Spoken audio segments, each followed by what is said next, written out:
प्रणाम। Ravan blunders. The topic is Ravan blunders.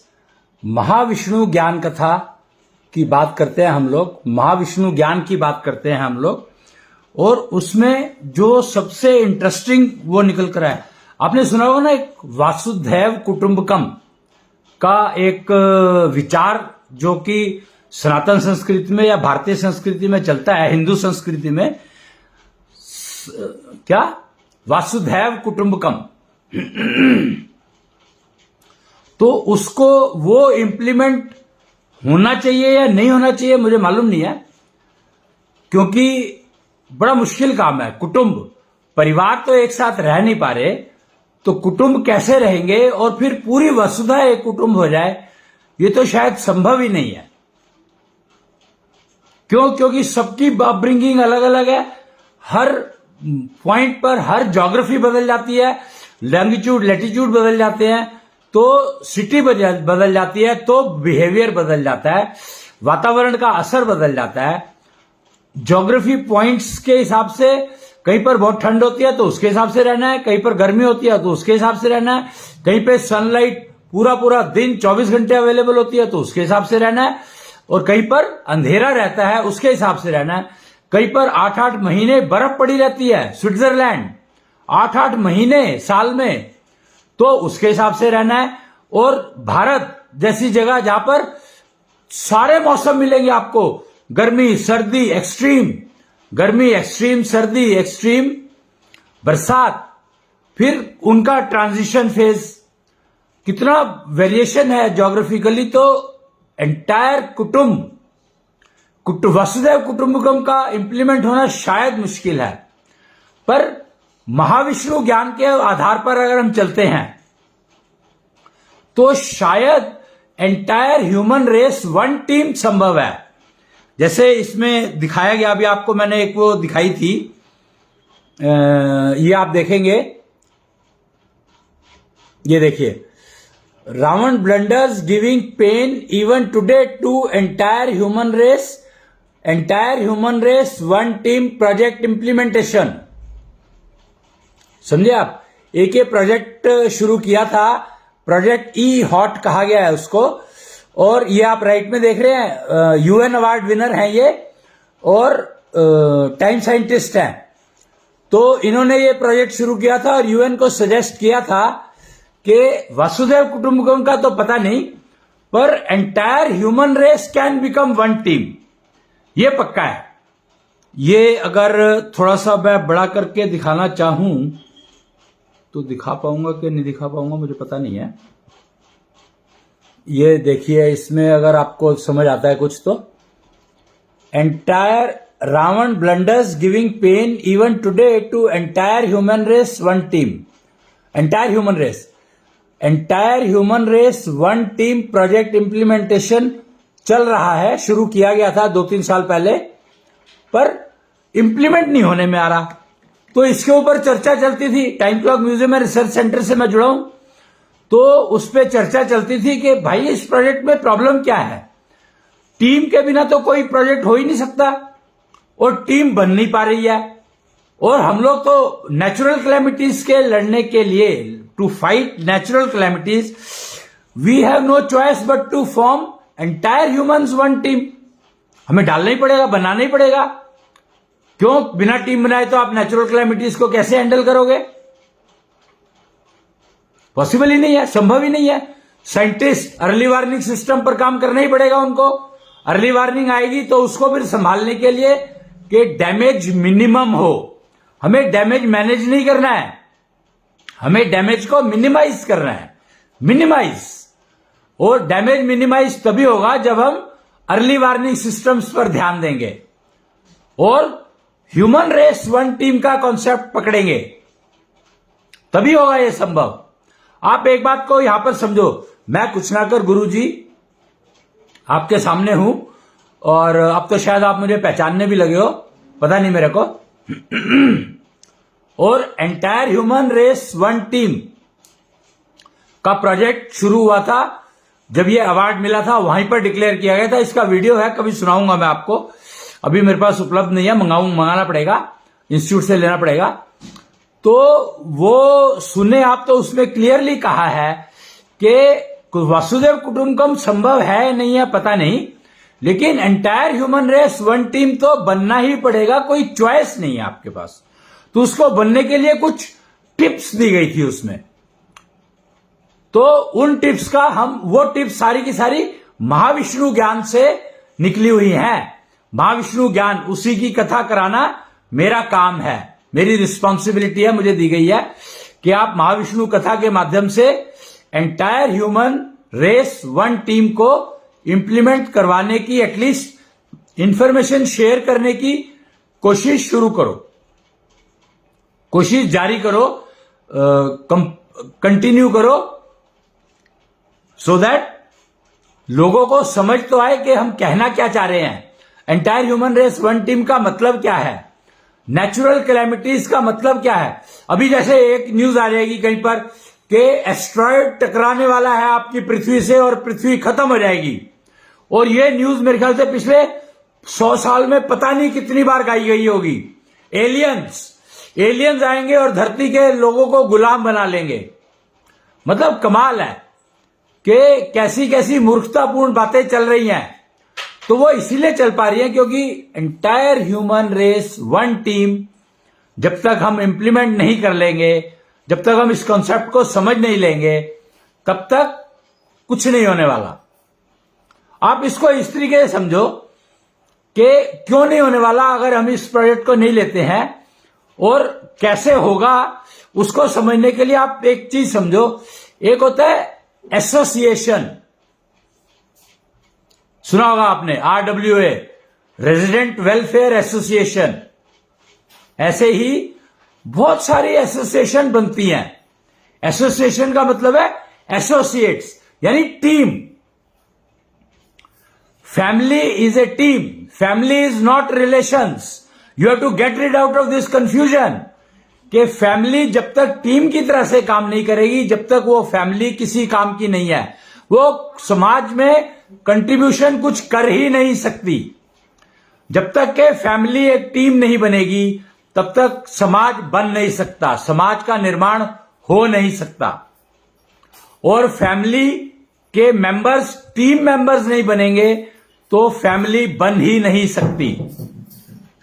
तो हमें शुरू से ही वसुधैव कुटुंबकम के कॉन्सेप्ट को हो या ना हो हम छोड़ देते हैं, हमने छोड़ दिया, क्योंकि उसके लिए पहले हमें टीम समझना होगा। और एसोसिएशन का कॉन्सेप्ट हम समझते हैं। एसोसिएशन कब बनती है? जब कुछ लोग 8, 10, 2, 5, मिनिमम 2 या मिनिमम 5 है, पता नहीं क्या कॉन्सेप्ट है, जो मैन मेड एसोसिएशन का कॉन्सेप्ट है वो तो आपको लॉ ऑफ एसोसिएशन में मिल जाएगा। लेकिन प्रकृति में एसोसिएशन बनती है 2 लोगों से, और प्रेफरेबली दोनों डिफरेंट जेंडर हो तो बेस्ट टीम बनेगी। क्यों? क्योंकि they can complement each other. Association तभी सक्सेसफुल होती है जब जो लोग हैं वो एक दूसरे को कॉम्प्लीमेंट कर पाए या एक दूसरे की कमियों को सप्लीमेंट कर पाए। यहां पे कॉम्प्लीमेंट एंड सप्लीमेंट 2 शब्दों को समझना होगा। कॉम्प्लीमेंट कर पाए यानी मेरी जो स्ट्रेंथ है और उसकी जो स्ट्रेंथ है वो एक दूसरे को कॉम्प्लीमेंट करे, कंपीट नहीं करे।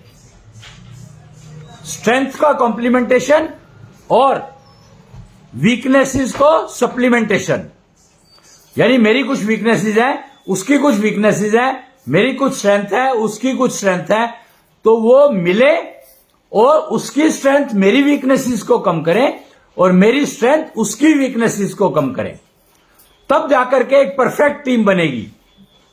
वो कहते हैं वॉच योर बैक, एक बहुत ही फेमस और बहुत ही every moment to use phrase in western world, और शायद अब ये ईस्टर्न वर्ल्ड में भी आ गया है। Watch your back and it is not possible. So how watch back can be watch? Other person. I need a person who can watch my back और स्टैंड बैक टू बैक। समझे आप? Stand back to back. अगर आप back to back, यहां पर आपको दो number समझने होंगे। दो नंबर कौन से? 36 एंड 63। 36 एंड 63 हिंदी के वर्णाक्षरों में लिखना होगा आपको। हिंदी में 3 और 6 ऐसे लिखा जाता है, और 63 ये हो जाएगा। 33 किसी काम का नहीं है, 66 किसी काम का नहीं है। क्यों? क्योंकि उसमें आपकी back is always open. Gay culture 66 पर डेवलप हुआ है। लेस्बियन कल्चर 33 के कॉन्सेप्ट पर डेवलप हुआ है, 33 नंबर के कॉन्सेप्ट पर। 36 और 63। अब यहां पे आपको विवाह समझना होगा। भारतीय संस्कृति में, सनातन संस्कृति में अब ये दोनों सेम है क्या?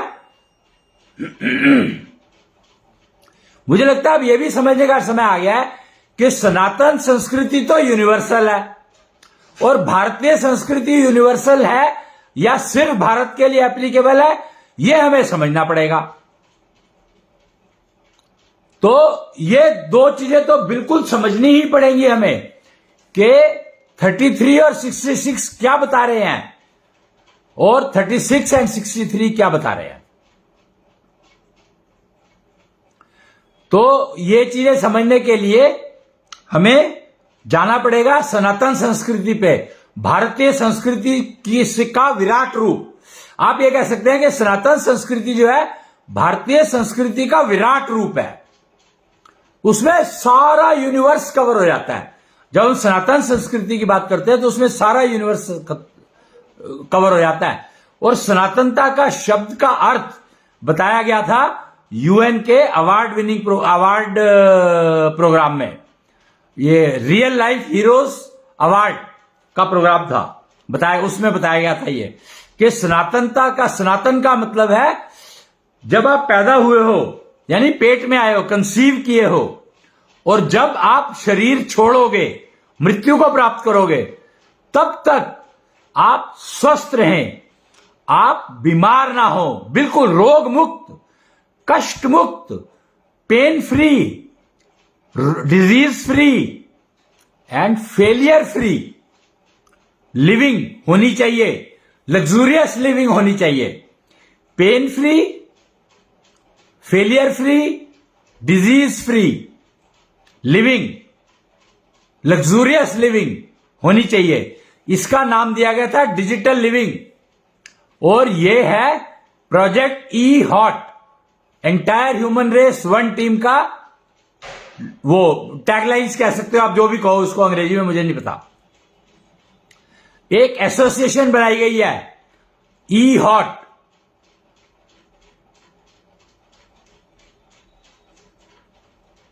इसका नाम रखा जाएगा कुछ प्रोजेक्ट, तो अभी तो ये शॉर्ट फॉर्म बना दी, इसकी एसोसिएशन बनाई गई है। अग्रोहम समाज उस एसोसिएशन का केयर टेकर, और उसके ईस्ट है कृष्णांश। कृष्णांश उसके ईस्ट है। ईस्ट यानी ज्ञान गुरु, जिसके पास ज्ञान भी है और गुरु पद पर भी बैठा है, ईस्ट उसको कहते हैं। सिर्फ गुरु नहीं है, ज्ञान गुरु है वो। तो वो अग्रोहम समाज के केयरटेकर हैं, और अग्रोहम समाज बन चुकी है, अंबाला में बनी थी ये अग्रोहम समाज, अंबाला में बनी थी, परशुराम कॉलोनी, परशुराम नगर, अंबाला शहर, कृष्णीष्ट के मंदिर में, षोडशी गोपाल निश्चल मंदिर कहा जाता है, उसमें कृष्ण के ईष्ट का दरबार लगा था, पहला मूर्ति लगी है उनकी, और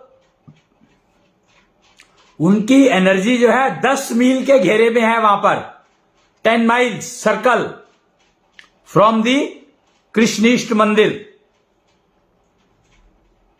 यह बताया गया, कई बार बताया गया, फिर बता रहा हूं तो मैं, क्योंकि entire human race one team की बात कर रहे हैं हम लोग, तो अग्रोम समाज ने इसका जिम्मा लिया है। टीम का अभी टेम्परेरी नाम ई हॉट है, अब उसको क्या किया जाएगा मुझे पता नहीं है। तो ये काम चल रहा है और उसको पूरा करने के लिए एक संस्था बनी थी, कल उसका अनाउंसमेंट किया गया था। उग्रसेन संयुक्त एसोसिएशन, उसका नाम है AUS, ओ कर दे, ऑर्गेनाइजेशन कर देते हैं, AUSO।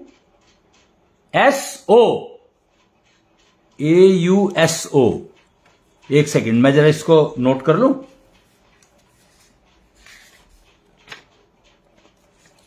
कि इसका नाम रख ही देते हैं ना, आज नामकरण कर देते हैं इसका। 17 तारीख है, बहुत बढ़िया दिन है।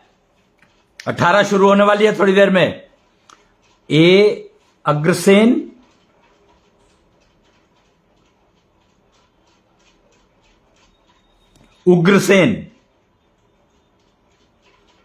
उग्रसेन न्याय के प्रतीक है और अग्रसेन एंटरप्रेन्योरशिप के प्रतीक है। उग्रसेन संयुक्त, इन दोनों का जोड़, और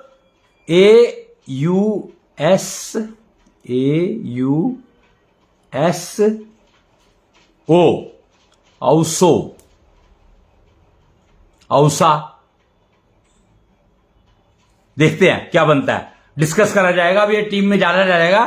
उग्रसेन संयुक्त ऑर्गेनाइजेशन कल कहा था मैंने, तो अभी इसको वही रखते हैं, ऑर्गेनाइजेशन ही रखते हैं, और अगर एसोसिएशन हुआ तो आपको बता दिया जाएगा।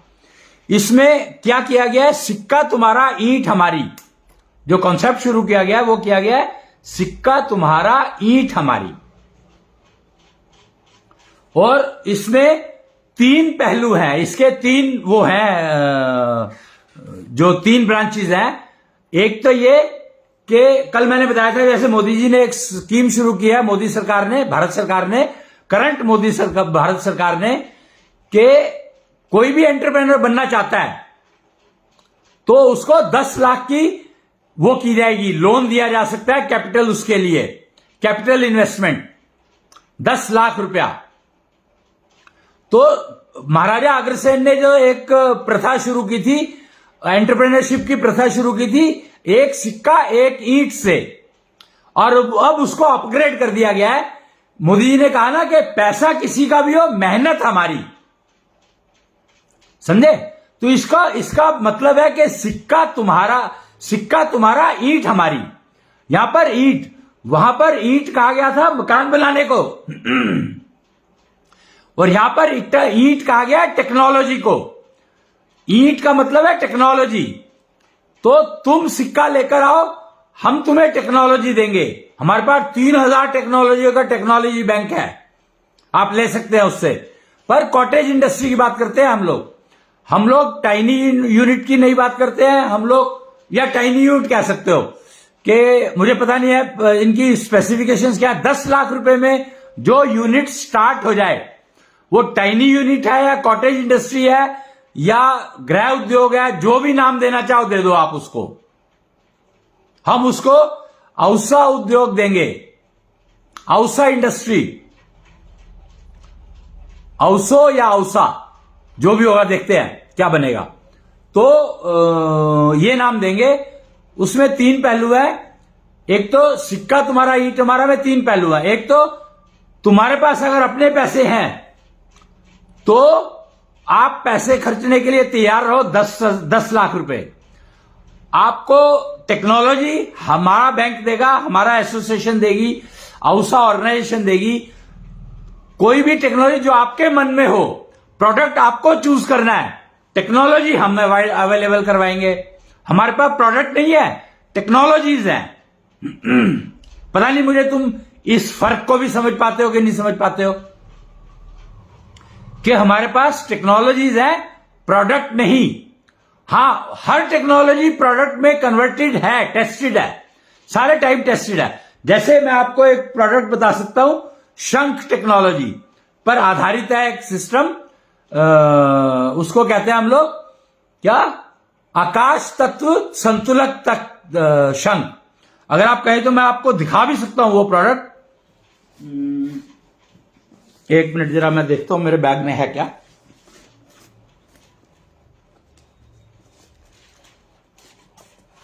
प्रोडक्ट तो इसमें है ना, ये रही ना किताब, कहां गई है, ये रही, नहीं ये नहीं,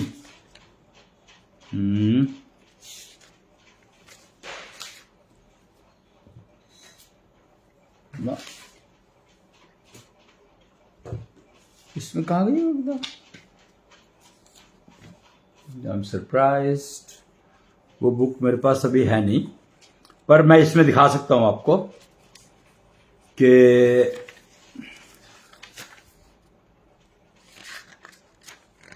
हाँ, एक तो ये इलेक्ट्रॉनिक की है,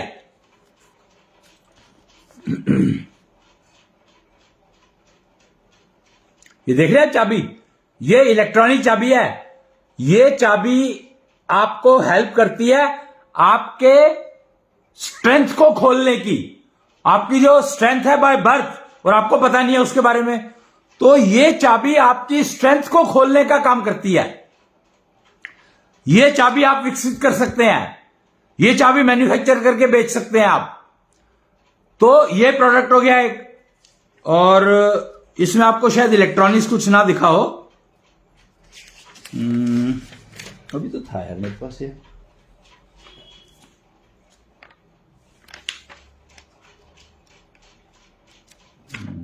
हाँ ये रहा ना, मिला ना कुछ, ये देखिए,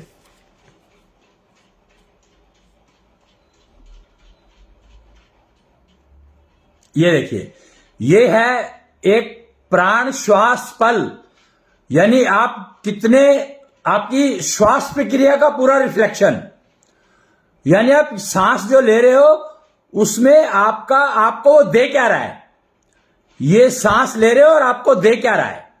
उसके नीचे ये देखो ना, ये इंडस्ट्री कोई है अनमोल बिस्किट्स के, वहां पर अनमोल बेकर्स प्राइवेट लिमिटेड है क्या ये, खैर जो भी है, हाँ प्राइवेट लिमिटेड, इनके यहां पर लेक्चर था, वहां पर ये दिखाए गए थे प्रोडक्ट, इंडस्ट्री के यूज के है ना, प्रोडक्शन।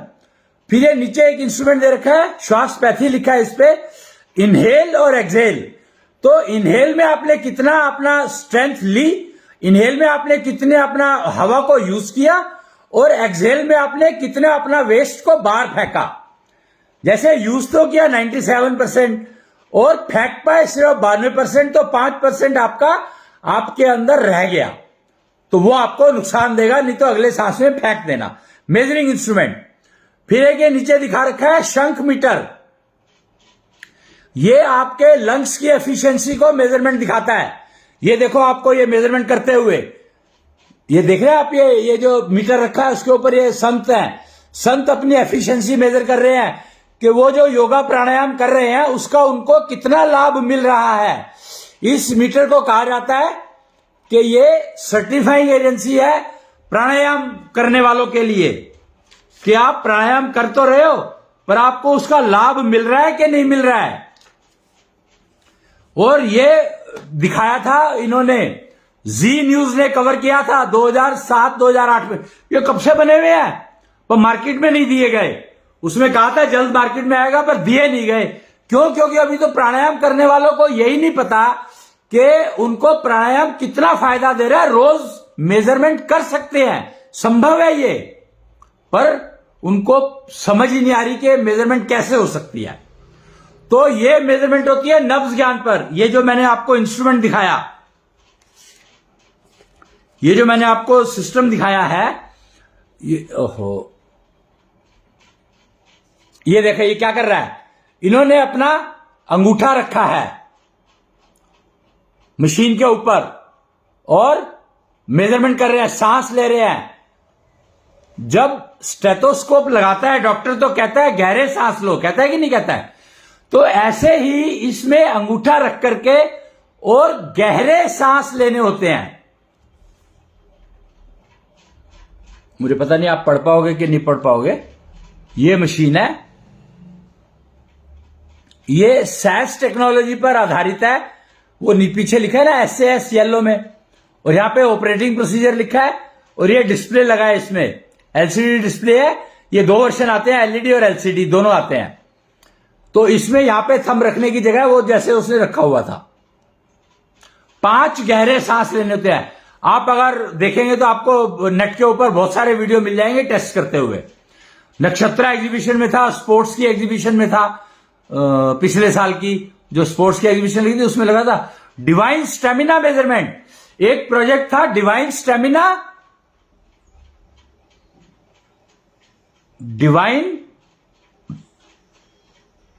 Divine child delivery. हां, 3 प्रोजेक्ट शुरू किए गए इसके अंडर में। ये जो आउसा ऑर्गेनाइजेशन है इसमें 3 और प्रोजेक्ट हैं, मतलब प्रोजेक्ट तो बहुत सारे हैं इसके अंडर में। डिवाइन चाइल्ड डिलीवरी ये डिक्लेयर किया गया था। एक मदर चाइल्ड एग्जीबिशन थी, वहां पर डेमो किया गया था इसका कि divine child delivery is possible. फिर एक स्पोर्ट्स की एग्जीबिशन हुई थी, वहां पर divine stamina delivery is possible, कि आप स्टेमिना तो बिल्ड कर लेते हैं दौड़ भाग करके, पर आपका क्वालिटी स्टेमिना क्या है उसकी मेजरमेंट संभव है। ऐसी ही कम से कम 150 मशीनें बनी हुई हैं। ये एक मशीन दिखाई मैंने आपको, ये आपकी लंग्स की एफिशिएंसी मेजर करती है कि आपके लंग्स कितना यूज कर पा रहे हैं, आप जो हवा ले रहे हो उसका। ऐसे ही आपके स्टेमिना की क्वालिटी क्या है। डिवाइन चाइल्ड डिलीवरी में प्रेगनेंसी के टाइम पे आपकी ग्रोथ कैसी हो रही है बच्चे की, बच्चे के स्टेमिना की, बच्चे के लंग्स की एफिशिएंसी की, हर चीज की। मां अपने बच्चे को क्या दे पा रही है प्रेगनेंसी पीरियड में, बच्चा वातावरण से कुछ गलत तो नहीं ले रहा है। ये सब चीजें इसके अंदर संभव है मेजरमेंट करनी, माता के थ्रू और पिता के थ्रू, पेरेंट्स। प्रेगनेंसी टाइम में पेरेंट्स बहुत इंपॉर्टेंट, सबसे इंपॉर्टेंट है। मैं तो ये कहता हूं जब फीमेल प्रेग्नेंट हो जाए तो पेरेंट्स को बच्चे को लेकर के कहीं किसी उसमें चला जाना चाहिए, वाल्मीकि आश्रम में। पर वाल्मीकि आश्रम वो हो जो ट्रू वाल्मीकि हो, जैसे सीता जी को। अब आप यहां पे राम राज्य ज्ञान समझना होगा आपको। हमारा जो चलता है क्या था हमारा, वो हम इस पर देख रहे थे ना, हमारा जो टॉपिक है मेन, रावण ब्लंडर्स। हम लोग रावण ब्लंडर्स के ऊपर बात करते हैं, और महाविष्णु ज्ञान कथा में महाविष्णु ज्ञान ने इन ब्लंडर से अपने आप को बचाने के तरीके दिए हैं, तौर तरीके, procedures, 100% perfect, time tested, accurate and digital measurement. 2006 दक्षिण्य संवत शुरू हुआ था, और ये जो महाविष्णु ज्ञान कथा का ज्ञान जो कलेक्ट करना शुरू किया था, ये 1995 से 2004 से सिस्टम बनना शुरू हो गए थे। ये लंग्स एफिशिएंसी मीटर जो मैंने अभी आपको दिखाया, ये बन गया था 2004 में, 5 में, 4 में नहीं 5 में। और trade fair, IITF India international trade fair में दिखाया गया था, और कुछ कंट्री के लोग तो इसको अपने हर मोहल्ले में लगाना चाहते थे। पर समस्या क्या थी? समस्या थी ट्रेनिंग। उनकी भाषा ऐसी थी जिसमें वो जो सनातन संस्कृति के जो वो स्टेटमेंट है, प्रोसीजर्स है, उसको वो अडॉप्ट नहीं कर पाते थे। तो इसलिए वो प्रोजेक्ट इंप्लीमेंट नहीं हो पाया। अदरवाइज उनको सिस्टम इतना एक्सेप्टेबल था कि वो चाहते थे कि हम अपने कंट्री के हर मोहल्ले में ये सिस्टम लगाएं, इंप्लीमेंट करें। और countries like Iran, countries like Germany, countries like पता नहीं और कहां से लोग आए थे। ट्रेड फेयर में बहुत लोग आते थे। ये 2 नाम तो मुझे याद है क्योंकि इन टीम से काफी इंटरेक्शन हुआ था। फाइनली रिजल्ट यही निकला था कि अभी हम लोग सनातनता को समझने की कोशिश करें पहले, क्योंकि पहला सनातन शब्द को समझना ही होगा हमें, और सनातन शब्द तभी समझ में आएगा जब हम टीम वर्क को समझेंगे, टीम को समझेंगे, टीम बनाना सीखेंगे। अभी हम टीम नहीं बनाते हैं, हम अब यूनिटी की बात करते हैं, फिर हम इंटीग्रेशन की बात करते हैं। देखो कंसेप्ट चल रहे हैं अभी भी कि टीम यूनिटी होनी चाहिए, टीम में इंटीग्रेशन होनी चाहिए, लेकिन जो सबसे इंपॉर्टेंट फैक्टर है वो गायब है। तो जो हमने शुरू किया, टेक्नोलॉजी ऑफ टुगेदरनेस, टीम बनानी है तो आपको टेक्नोलॉजी ऑफ टुगेदरनेस को एडॉप्ट करना होगा, समझना नहीं होगा, एडॉप्ट करना होगा। Team of unity technology of unity पूरी दुनिया में अवेलेबल है और फेल्ड है, कभी काम नहीं आई। हमेशा टीम ऑफ यूनिटी में यूनिटी हुई है तो मरने मारने के लिए, टेम्परेरी, वेरी वेरी टेम्परेरी, और फिर आपस में ही लड़ाई शुरू हो जाती है। कोई घर यूनिटी में नहीं आ पाया, कोई परिवार यूनिटी में नहीं आ पाया। फिर बात शुरू हुई टेक्नोलॉजी ऑफ इंटीग्रेशन की, कि इंटीग्रेशन होना चाहिए, तो लोगों ने सोसाइटी में इंटीग्रेशन की बात की, फैमिली में इंटीग्रेशन की बात किसी ने नहीं करी, क्योंकि पता ही नहीं है। फैमिली तो टूट जाए पर समाज बना रहे, भाई फैमिली टूट गई तो समाज कैसे बनेगा। फिर एक कॉन्सेप्ट शुरू हुआ था इंटीग्रेशन के लिए, कॉन्सेप्ट शुरू हुआ था धर्म संबंधी, और पत्नी को धर्म पत्नी कहा गया था, तो वो इंटीग्रेशन की डायरेक्शन में पहला स्टेप था। यूनिटी से बहुत बेटर था, परंतु अधूरा था। धर्म संबंधियों का कंसेप्ट शुरू हुआ था पर अधूरा था, इसलिए कामयाब नहीं हो पाया, कोई रिजल्ट नहीं मिल पाया। उसमें भी मरने मारने का ही काम रहा। उसमें थोड़ा सा बचाने का कंसेप्ट शुरू हुआ, प्रोटेक्ट, प्रिवेंट। तो अर्ली वार्निंग सिस्टम्स की टीम इंटीग्रेशन से उसके ऊपर कुछ काम शुरू हुआ, अर्ली वार्निंग सिस्टम पर काम शुरू हुआ कि मुझे 10 मिनट, वो अभी ना मैं कोई वीडियो देख रहा था कि वर्ल्ड वार टू में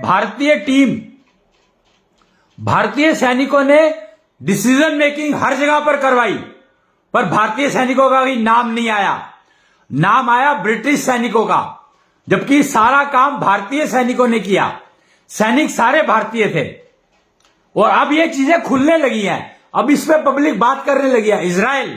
इजराइल ने कहा, हाइफा पोर्ट के ऊपर कुछ था कि पहले कहा जाता था ब्रिटिश ने उसको आजाद कराया, लेकिन अब उन्होंने कहा है कि नहीं, भारतीय सैनिकों ने उसको आजाद करवाया। इस बात को समझना होगा, यह इंटीग्रेशन, टेक्नोलॉजी ऑफ इंटीग्रेशन का डिफरेंस है। पहले टेक्नोलॉजी ऑफ यूनिटी थी, जब ब्रिटिशर्स काम करते थे तो टेक्नोलॉजी ऑफ यूनिटी चलती थी, लेकिन 2000 साल पहले विक्रमादित्य के समय पर, बल्कि विक्रमादित्य से भी पहले, विक्रमादित्य ने शुरू किया था यूनिटी का कॉन्सेप्ट। बिगड़ते बिगड़ते वो यहां तक पहुंच गया। उससे पहले महाभारत काल, महाभारत में था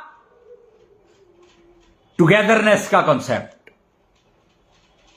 जो एलिमिनेटेड था, गायब हो गया था, टोटल गायब। इसीलिए किसी को पता ही लगा कि महाभारत में था क्या, क्यों? क्योंकि उसको फिक्शन मान लिया गया, उसको युद्ध देखा गया। युद्ध तो सिर्फ एक छोटा सा पार्ट था, युद्ध में सिर्फ टेक्नोलॉजी दिखाई गई थी, पर महाभारत का मतलब था, पर्पस था, पूरी पृथ्वी को भारत में बना दिया जाए।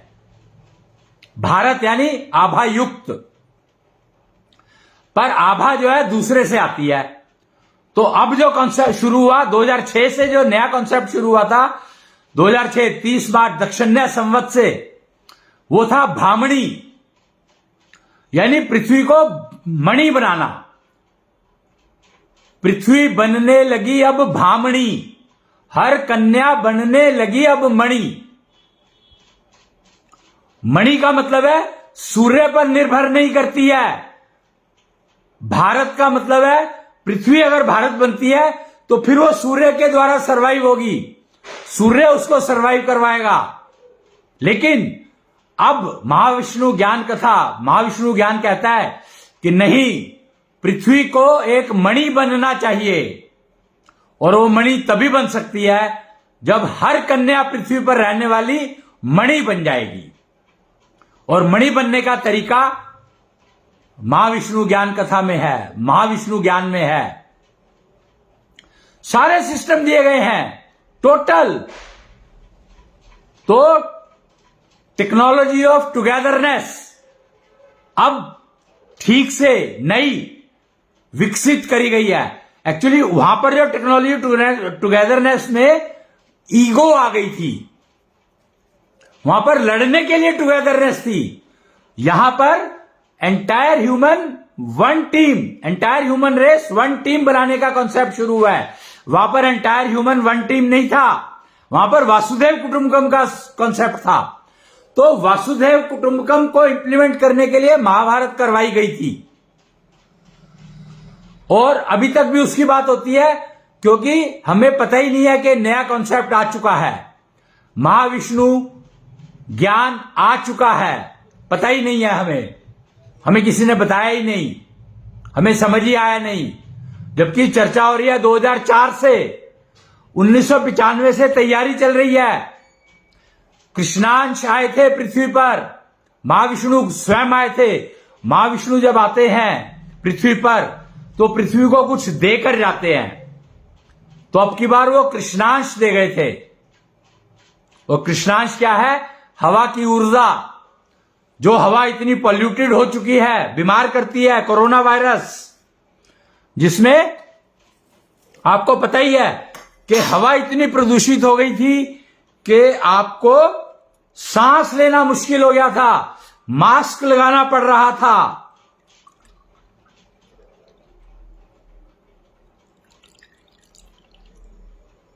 वो मैं जरा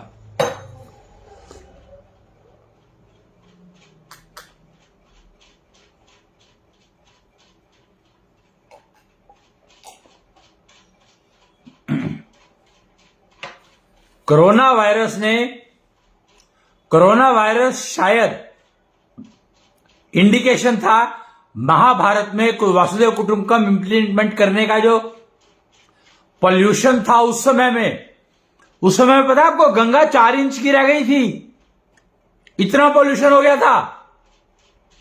गंगा जो आज नदी की तरह से बह रही है, नील धारा, जो जेन्युइन गंगा है वो नील धारा है।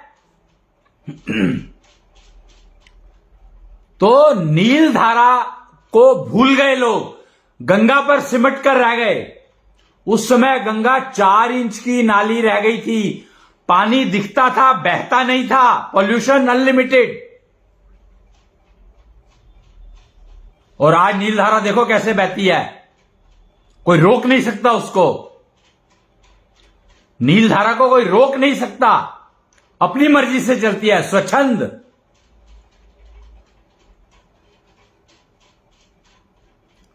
तो वो कह रही है, वो संदेश लेकर जा रही है पूरी दुनिया में सागर के माध्यम से कि टुगेदरनेस वो जोड़ती चली जाती है। टुगेदरनेस का मतलब है जो entire human one race, ocean, समुद्र इसका एग्जाम्पल है, उदाहरण है। महासागर जिसमें नदियां मिल मिल के पहुंच जाती है वहां तक। टुगेदरनेस में आती है नदियां। तो महिला जगत के लिए टुगेदरनेस सबसे इंपॉर्टेंट है, सीखना समझना। और पहली कॉल दी गई है टीनेजर्स को, 18 साल, 16 साल से लेके 19 साल तक की लड़कियां और लड़के, जिनमें एंटरप्रेन्योर बनने का वो होनी चाहिए इच्छा, दृढ़ इच्छा।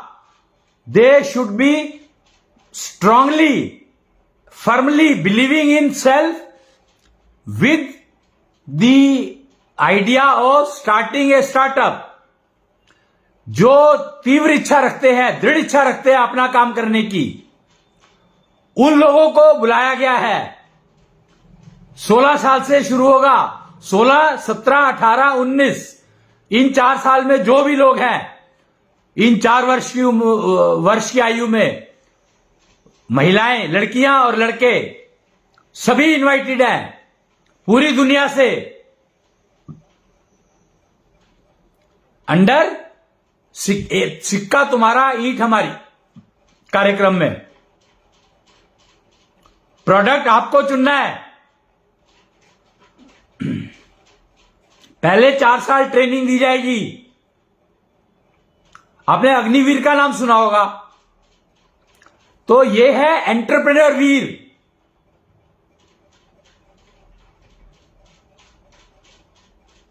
एंटरप्रेन्योर वीर बनेंगे तो एंटरप्रेन्योर वीर, औसा के एंटरप्रेन्योर वीर, ENTREPREUNER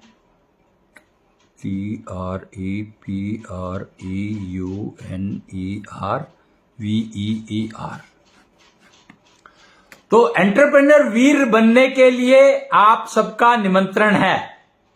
पेरेंट्स को, अगर वो चाहें अपने बच्चों को एंटरप्रेन्योर बनाना तो भेज सकते हैं। औसा, अग्रोहम समाज, आपको जानकारी मिल जाएगी। फिर आप डिसाइड कीजिए कि आपको क्या चाहते हैं आप।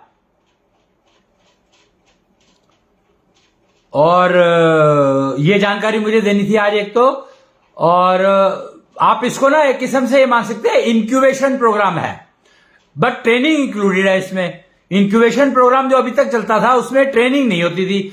आप सीख सकते आए हो, आपने प्रोडक्ट पकड़ा है, उसको बनाओ। ट्रेनिंग जहां मर्जी लेकर आए हो आप, उसके मतलब नहीं था। पर यहां पर ट्रेनिंग इंक्लूडेड है उस प्रोडक्ट को मैन्युफैक्चर करने की, टेक्नोलॉजी को समझने की, बेचने की, स्टैट्यूटरी रिक्वायरमेंट समझने की, यानी पूरी की पूरी फैक्ट्री चलाने की ट्रेनिंग है इसमें। 4 साल की है।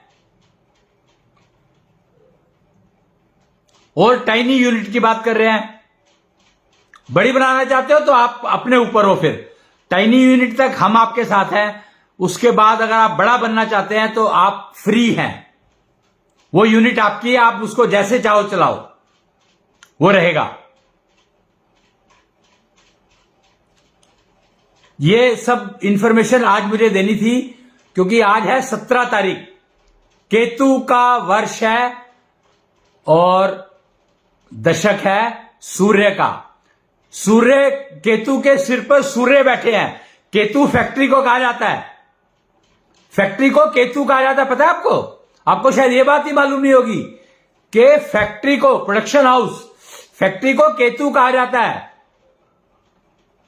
और आज के दिन केतु पर प्रकाश, सूर्य विराजमान है। बहुत ही सुंदर दिन है आज का। और शनि, न्याय आप करोगे ही करोगे। आप न्यायाधीश बनो, अपने न्यायाधीश बनो, अपने लिए निर्णय करना सीखो। और यह सिखाने का काम कर रही है ये संस्था कि आप अपने निर्णय कैसे ले सकते हो, यह सिखाया जाता है इन 4 साल में।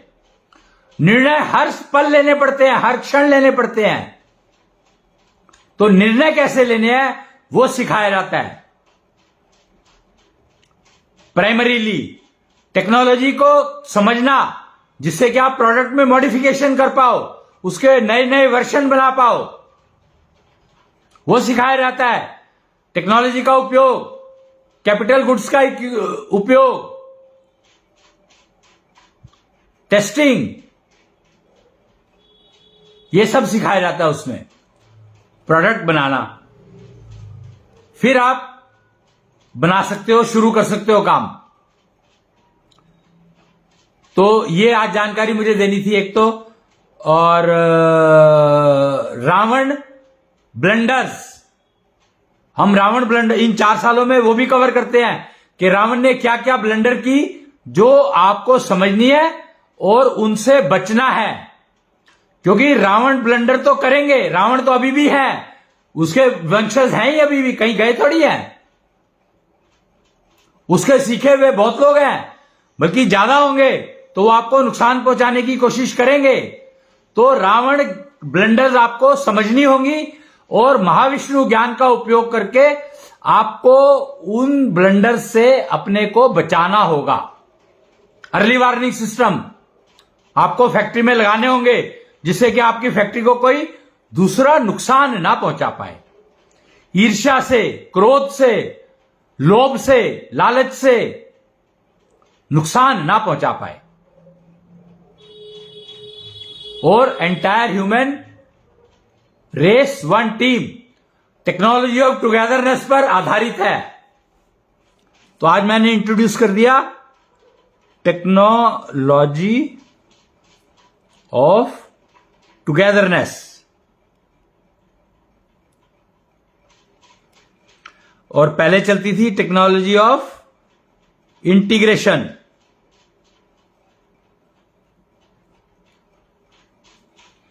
और यह महाभारत के काल में शायद टेक्नोलॉजी ऑफ इंटीग्रेशन थी, महाभारत। हां, यही होगी, क्योंकि वहां पे भाई सारे इकट्ठे थे। टेक्नोलॉजी ऑफ इंटीग्रेशन परिवार इकट्ठा था अपना अपना, दूर एक दूसरे के परिवार में इंटरफेरेंस होगी, पर अपना परिवार इकट्ठा था। तो टेक्नोलॉजी ऑफ इंटीग्रेशन में परिवार इकट्ठे हो जाएंगे। अभी आपने गलत समझा, हम समाज को इकट्ठा करने लग गए, परिवार भूल गए। और टेक्नोलॉजी ऑफ यूनिटी थी पहले, टेक्नोलॉजी ऑफ यूनिटी। ये चलती थी, शायद रामायण काल में चलती हो, अब उसको हमने ठीक ना समझा हो, पता नहीं क्या करते थे। तो ये तीन थी। अब हम जब बात कर रहे हैं, हम लोग टेक्नोलॉजी ऑफ टुगेदरनेस की बात कर रहे हैं, entire human race one team की बात कर रहे हैं, और अग्रसेन उग्रसेन संयुक्त संस्था। ओहो, बन गया ना, आसूस, सॉरी आसूस संस्था, संस्था, AUSS, एस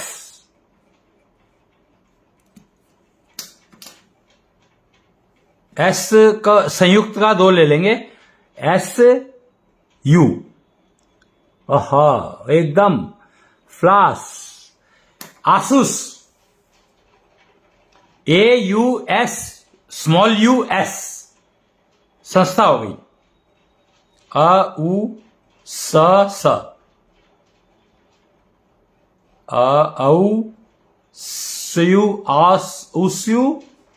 AUSS, देखेंगे कैसे प्रोनाउंस करना, उसको देखेंगे, पर संस्था हो गई, ऑर्गेनाइजेशन नहीं और एसोसिएशन भी नहीं, संस्था हो गई। अग्रसेन उग्रसेन संयुक्त संस्था। तो और केयरटेकर अग्रोहम समाज अंबाला। तो आज इतना ही, मैंने काफी जानकारी दे दी आपको, और समय भी शायद हो रहा है। और मैं अब आपको बताना चाहूंगा, राम राज्य ज्ञान के ऊपर मैंने चर्चा की नहीं है, वो बाद में करेंगे, क्योंकि टुगेदरनेस के लिए आपको राम राज्य ज्ञान समझना पड़ेगा। टेक्नोलॉजी ऑफ टुगेदरनेस के लिए आपको राम राज्य ज्ञान समझना पड़ेगा, जो अब निकल कर आया है, पहले पता ही नहीं था। पहले जो था सिर्फ रामायण पढ़ी जाती थी, राम राज्य ज्ञान का चर्चा नहीं थी कहीं पर भी। तो राम राज्य ज्ञान पूरी की पूरी टेक्नोलॉजीज है, ग्रुप ऑफ टेक्नोलॉजीज, समझना ही होगा, उपयोग करनी पड़ेगी, कोई हल नहीं है। इसलिए आज के लिए इतना ही, बाकी हम कल बात करेंगे। मैं अब एक वो हम गाते हैं इसको, वो जो है ना, ये अपनी कृष्णांश आरती के साथ इसको समाप्त करेंगे। कृष्णांश आरती।